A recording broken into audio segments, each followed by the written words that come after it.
my Heart of the Mountain photo is easily my most popular, and I thought it'd make a cool video to share with you guys, showing a little behind the scenes of how I edit my images, and I thought I'd give this photo a re-edit and drag you guys along for the experience.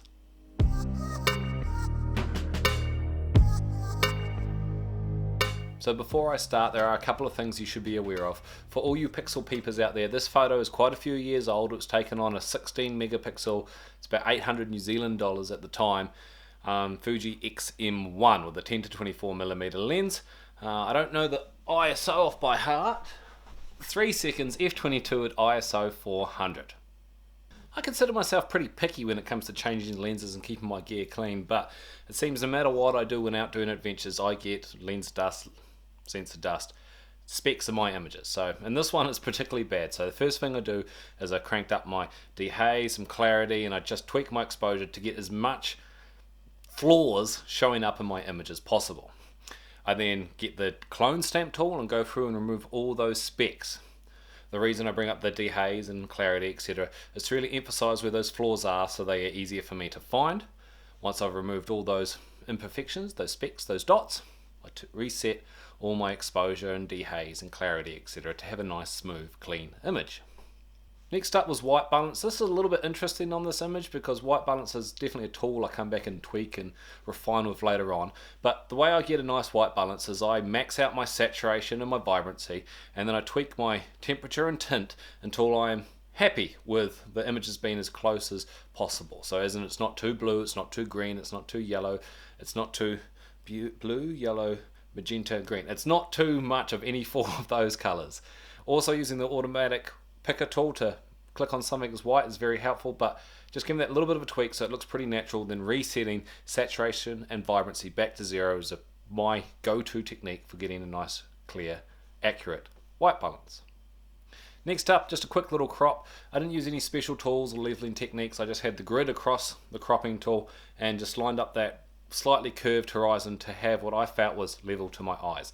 After that, I jumped down to the tone curve tool and I lift my blacks and drop my whites a little bit and add a little bit more of a contrast. The tone curve is more of a overall master effect compared to the bit more individual tweaking of the blacks, whites, highlights and shadows effect in the basic tab above. This is more like the, how would you describe it?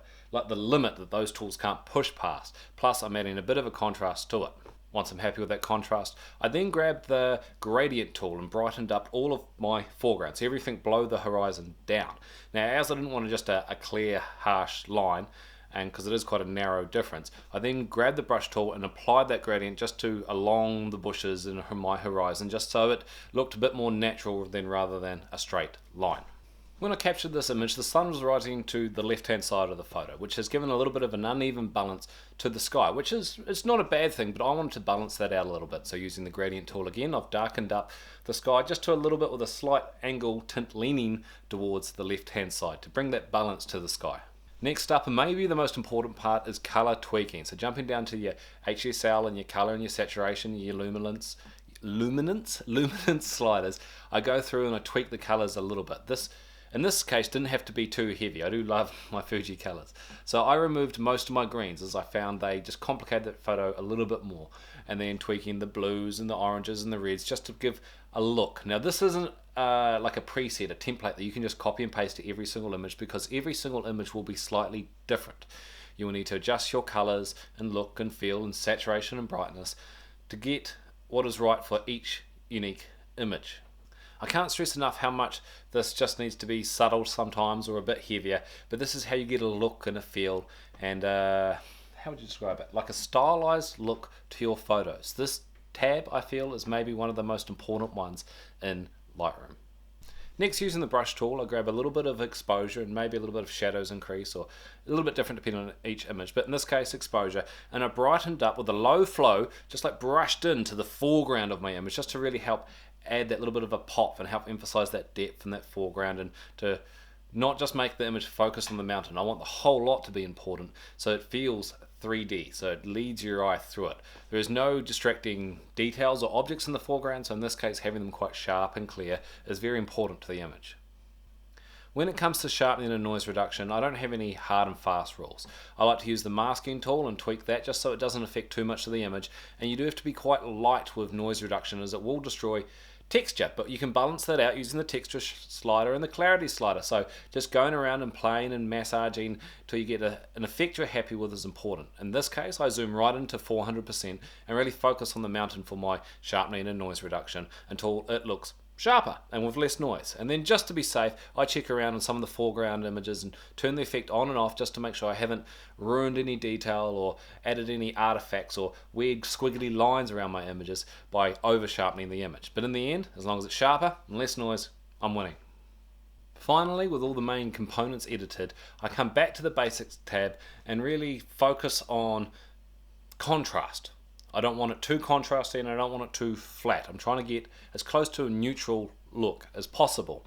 Fine tweaking the colors and the shadows and brightness and contrast is key. And I'll jump back to some of those gradient filters or even add a radius, the circular filter, just to add a little bit more emphasis in the middle towards the mountain and the bright parts of it. But I don't want to exaggerate and draw more attention to unnecessary objects. The most important thing to do when doing this final stage is ask yourself, what is this photo of? I think some of the biggest flaws you can add to an image when editing is too much contrast, too much clarity, going over the top with your editing. As a general guide actually, I reckon if you edit to a point where you think it looks pretty good and you're new to editing, tone it back a little bit till you feel like you go that little bit more. Play it on the less edited side and feel of things. Overcooking your images is something you will regret as you look back at those images in the future. You will be far happier if you remember the experience and remember what it was really like rather than cooking to add a wow factor to your images. Tone it down, dial it back, and you'll be far happier with the end results.